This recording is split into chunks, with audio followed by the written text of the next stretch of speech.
Sandra Hirsch, and this is EdCast, a program created and produced by educators for everyone interested in education. Research continues to point to the value of arts education.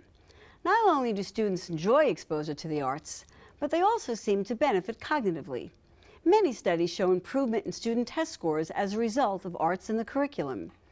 Today, we'll learn about a visionary collaboration between Lincoln Center Education, Hostos Community College, and the schools of District 7 in the Bronx, one of the nation's poorest. Together, they are presenting Bronx students and families with a multifaceted approach to the arts that promises to reshape arts education throughout the borough. Welcome to Hostos and enjoy a sneak preview of what will be coming in April. We hope you become frequent guests of the college. Now it is my pleasure to introduce Superintendent of District 7, Elisa Alvarez. With the collaboration of Lincoln Center, what we're doing is that we're enriching their lives so that they can also share in what is so beautiful about New York City specifically. The richest and the most dynamic city that exists of all time, that people come from all over the world to engage in our art and in our history and be a part of the Broadway shows and everything that our museums have to offer in the performances. But the love of the arts is what fills our soul and our hearts with the value that no one else can take away. Joining me today are Russell Granite, Executive Vice President for Lincoln Center Education, Community Engagement, and International, and DOE District 7 Community Superintendent Elisa Alvarez. Mr. Granite is a well-known advocate for arts education. Prior to joining Lincoln Center Education, he ran his own international consulting group, Arts Education Resource.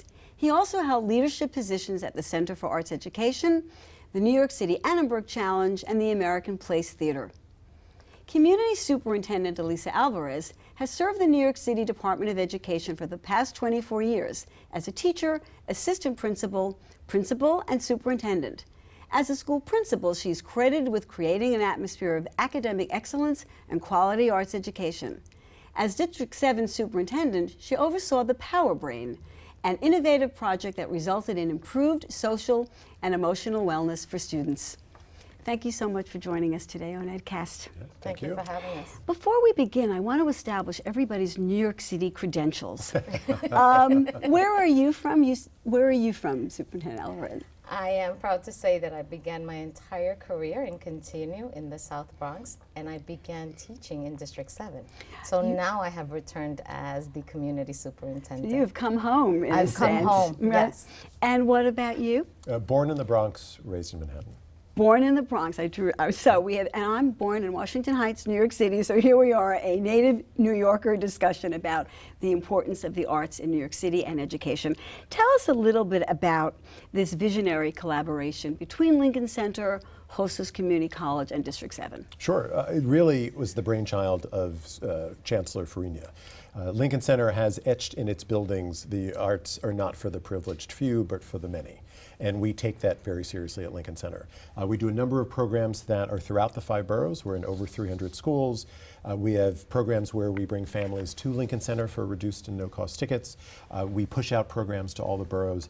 And so one day I was sitting with the Chancellor, and I'm a big fan of Chancellor Farina's, and she said, you know, you do this incredible work throughout all 5 boroughs in hundreds of schools.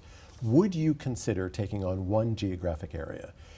And she also said, and don't stop anything else you're doing. So she wanted us to do more on top of what we were already doing. And I said, well, what do you have in mind? And she said, District 7. She thinks District 7 is an area where the arts could potentially be the change agent to one community. So she wanted us looking at all of the schools and concentrating our efforts, sort of saturating the district with arts programming. Could you tell us a little about District 7 and what makes it unique and what its needs are, and why it was the right place to start this collaboration? Well, currently we have, and we're responsible for about 26,000 children.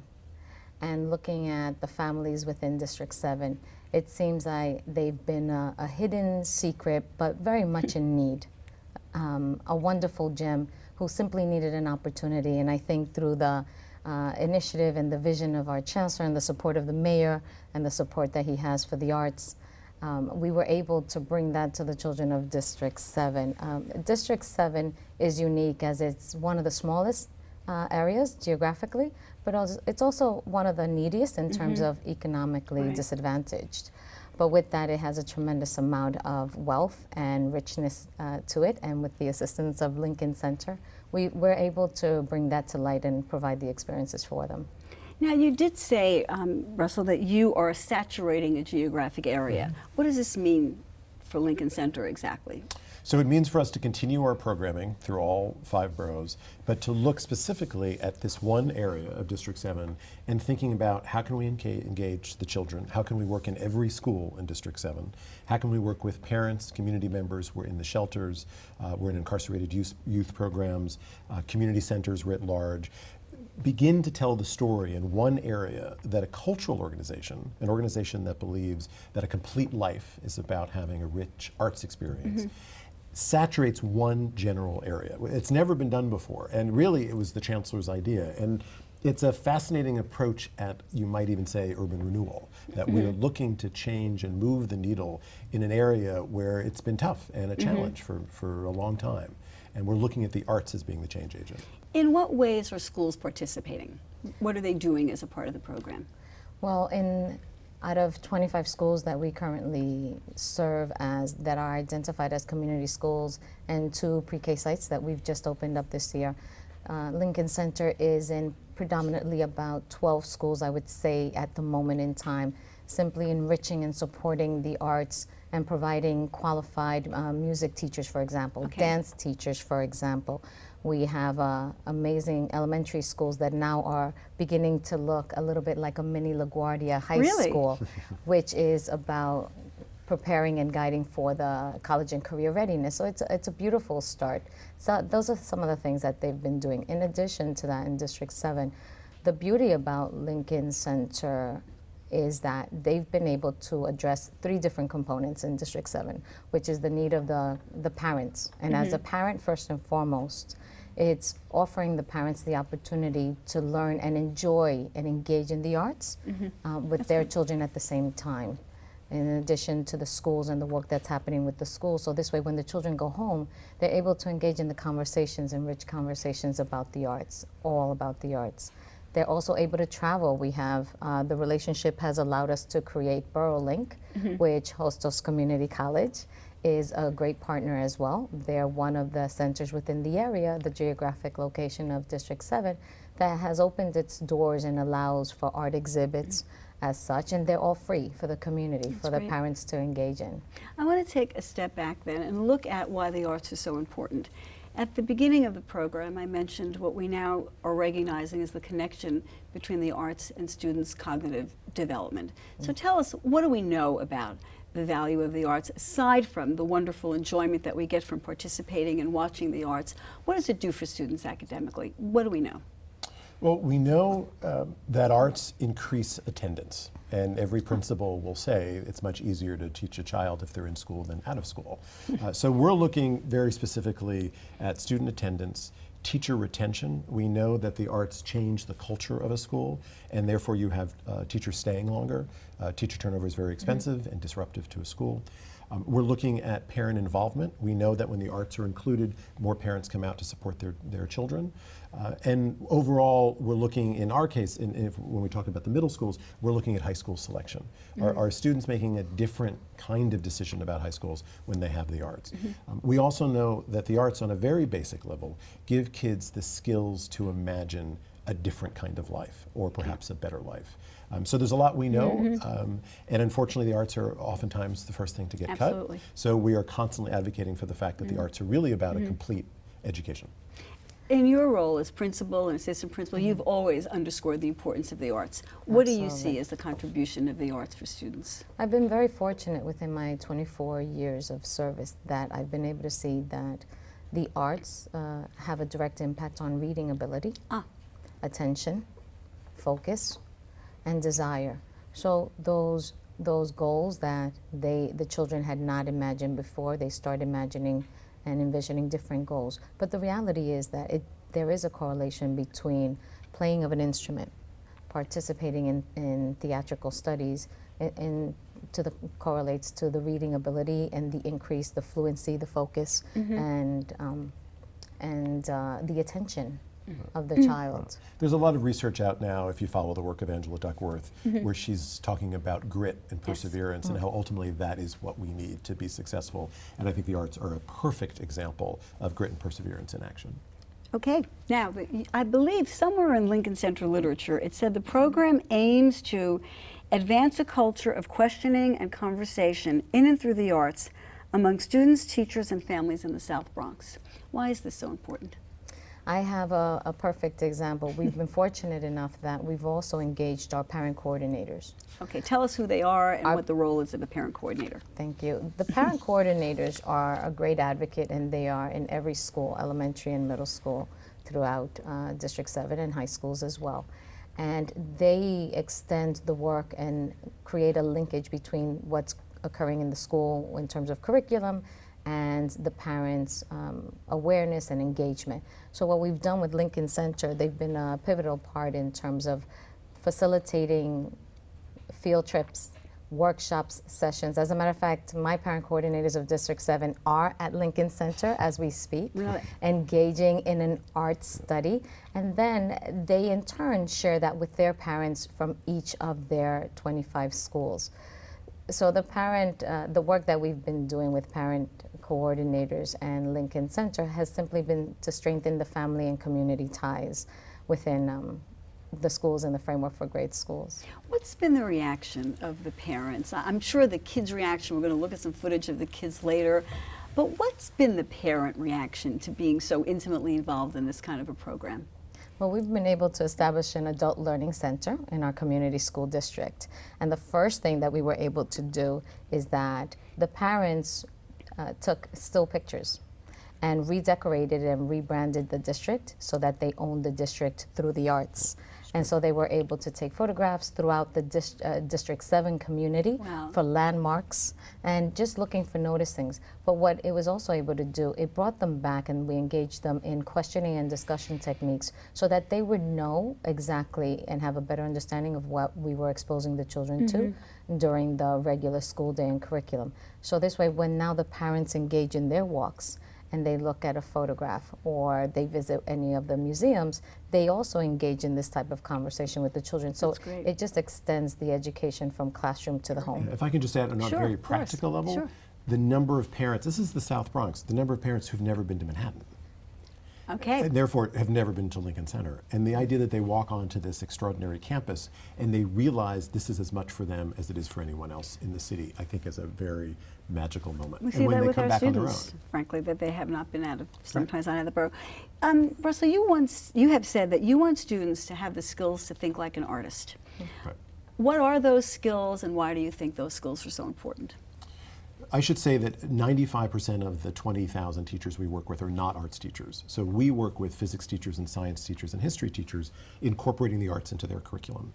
The idea being that we're giving kids the skills to be competitive in the 21st century. When we hear from corporate America what they're looking for collaboration, for imagination, for innovation, for being able to work well with groups, to sticking with something, to making mistakes and recovering. These are all the things that happen in and around arts education. So we're not about talent identification. We don't identify, I mean, if we identify a young artist, we're certainly happy to help them. But our work is not about creating the next generation of artists. If that happens, that's terrific.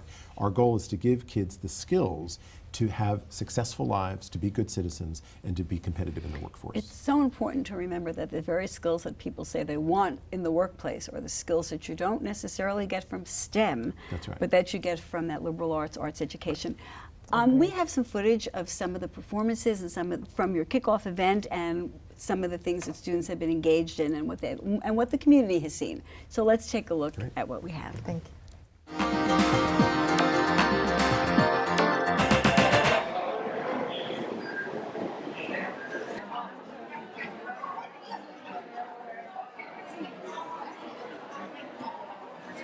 Without further ado, the moment that you've all been waiting for, these artists, this is actually a single that they have produced together. So let's hear it for the S-Band Scholars Young Artists Development.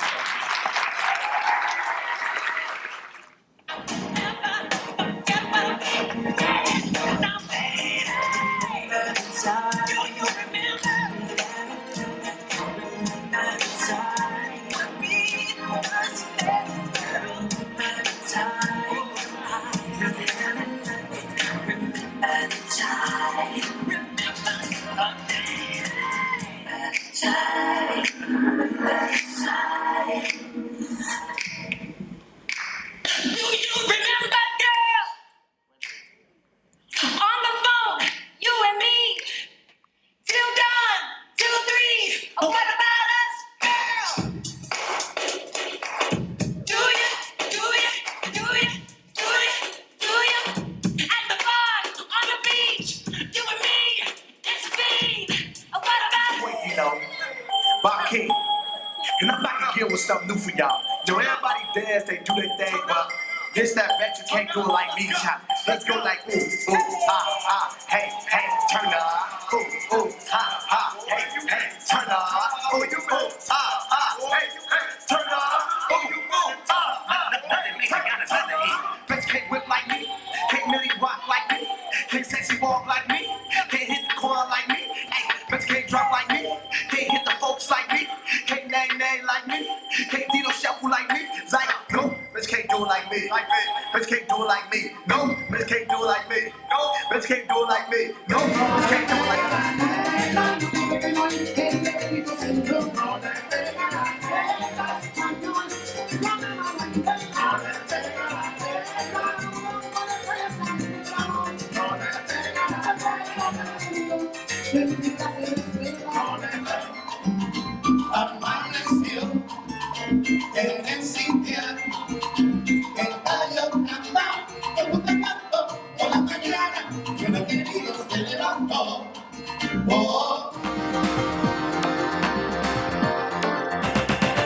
Tell us a little bit about what we saw here.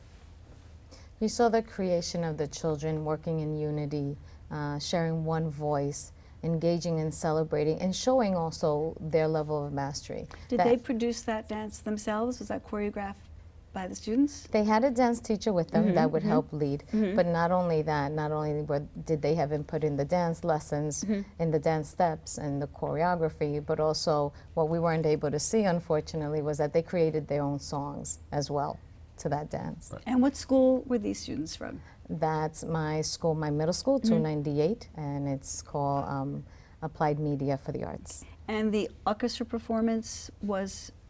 That's a group from Lincoln Center. But I just want to add in that what you're not seeing, that you see the evidence up on stage, are young people working together, having to make decisions. They have lots of choices, that they are working collaboratively, they are entrepreneurial, they are being able to speak and perform in front of a large group of people. That house was packed.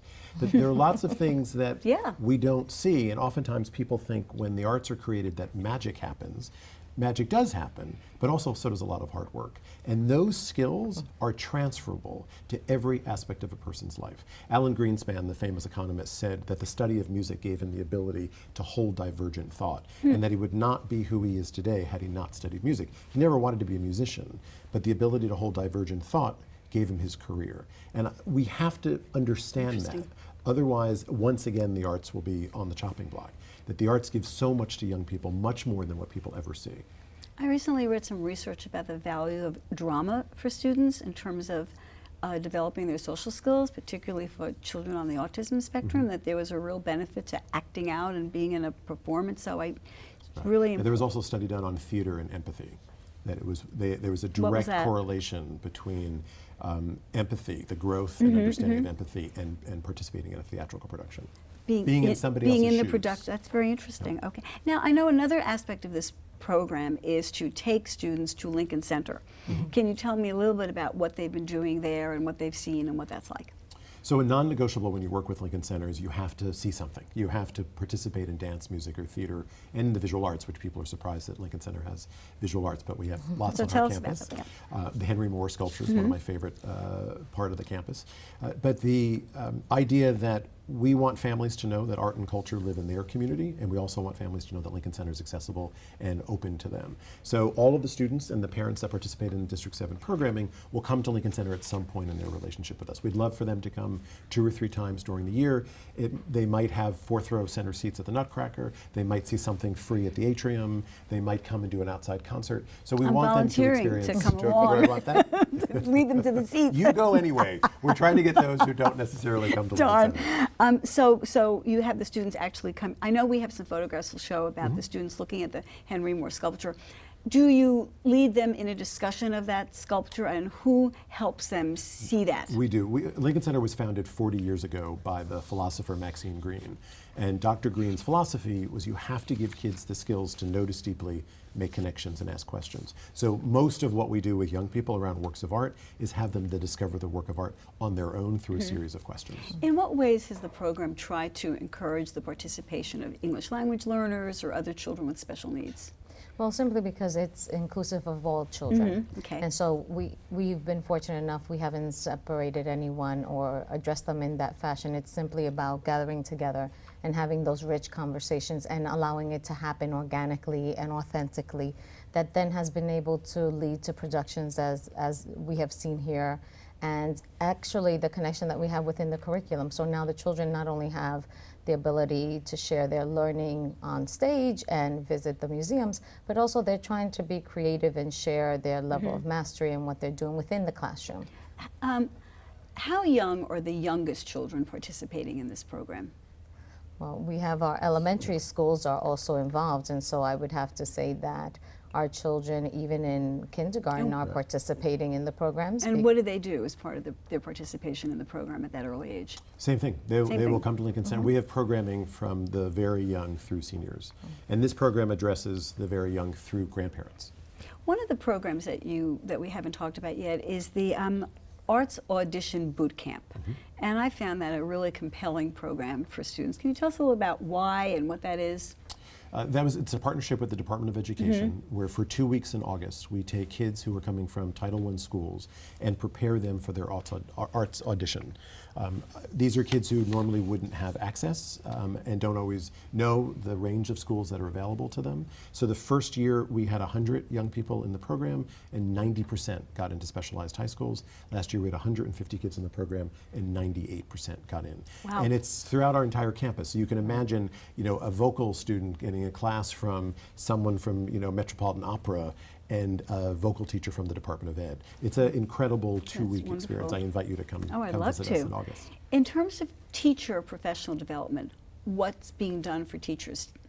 Well, Russell also mentioned that one of the beauties about the program and the relationship with Lincoln Center is that they work tremendously with the teachers in different content. So social studies teachers, ELA teachers, science teachers, all receive the exposure to the arts so that they can infuse the arts within their curriculum. So they also engage in professional development sessions. Lincoln Center within our district, we provide professional development for the teachers at their schools at the district level, and also at Lincoln Center itself, where we've also opened up the doors from Hostos community to hold professional learning sessions there for the parents, the teachers as well, and the children, and for the summer. And for the summer. Now, what do you envision as this partnership moves forward and it deepens? What do you see happening in the future? Well, I think from the Lincoln Center's standpoint, we would like to be in every elementary and every middle school in District 7. We'd like to be creating pathways of learning in dance, music, theater, and visual art. We want the parents and the community to feel welcome at Lincoln Center, and we want Lincoln Center to be a part of District 7. And for you as the superintendent, what would you like to see moving forward? As superintendent and a parent, it's exactly as Russell has described. It's about access. And it's about us. We've already become a pilot, let's say, within the Department of Education and the relationship with Lincoln Center. And as a pilot, we hope to continue and set the precedents so that others may follow. And so we From are the cultural hoping, community as well, yes, that we would love other large and small cultural institutions to do the same kind of thing. correct. And so what we envision is to provide accessibility and that partnership and the relationship, so we're not as separated anymore. And also the fact that although many of our schools had some availability to the arts, now we have a plethora of amazing quality, richness with that relationship that comes from Lincoln Center. So we hope to continue that growing, and as Russell said, have Lincoln Center's presence in every elementary, middle school, high school, and pre-K. In pre-K. And pre-K and prenatal. And pre-K. What would you like to see Hostos contribute as well? Hostos Community College has been able to present itself as also a great partner for the community in saying that we're here, we're present, we're vocal, and that they're opening the doors. The continuing of adult education is exactly what we've been speaking about, and Chancellor Farina always promotes the fact that we need the connection and the collaboration. So simply by being a partner and opening its doors, it's providing the physical presence and saying that we are here, we're here for the community, we're here to service everyone in the family, and hopefully to instill that love of continued education, especially in the family setting. And they're our partner for Borough Lake, so they're our local venue here. Thank you so much for joining us. I can hear the other boroughs screaming already. How about me? How about us? It sounds like a wonderful borough at a collaboration, and we look forward to being updated and for you telling us what's going on. So thank you so much, Russell Absolutely. Granite, Right. Superintendent Alvarez, for joining us today on EdCast. Thank you for having us. Sure. Don't go away. We'll be right back with our Ed Bites.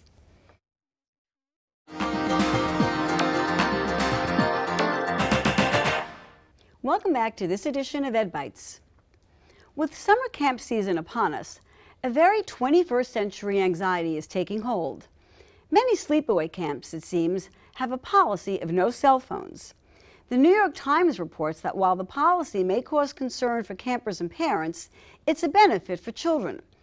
A recent study shows that 6th graders who spent just 5 days at a tech-free camp developed greater interpersonal skills, including an improved ability to read facial cues, make eye contact, and interpret tone of voice. The study's author calls camp a sacred place to unplug and learn independence and social skills. Monolingual Americans can have problems pronouncing the names of people from other countries, and teachers may be no exception. But the National Association for Bilingual Education says it's important to accurately pronounce students' names. Their campaign, My Name, My Identity, places a high value on speaking students' names correctly. New York City Chancellor Carmen Farina observed, mispronouncing a student's name essentially renders that student invisible. There is a new concept in education, and it's called the Internet of Things. In a simple explanation of the Internet of Things, Forbes' Jacob Morgan defines IoT as the act of connecting any device with an on and off switch to the Internet or devices to each other. It's showing up more frequently in K-12 education. An example is providing students with plants that have LED lights that illuminate when the plants need water or sunlight. How can schools determine how well prepared teacher applicants are? A company claims it has developed a tool which can accurately predict if a teacher will succeed in the classroom.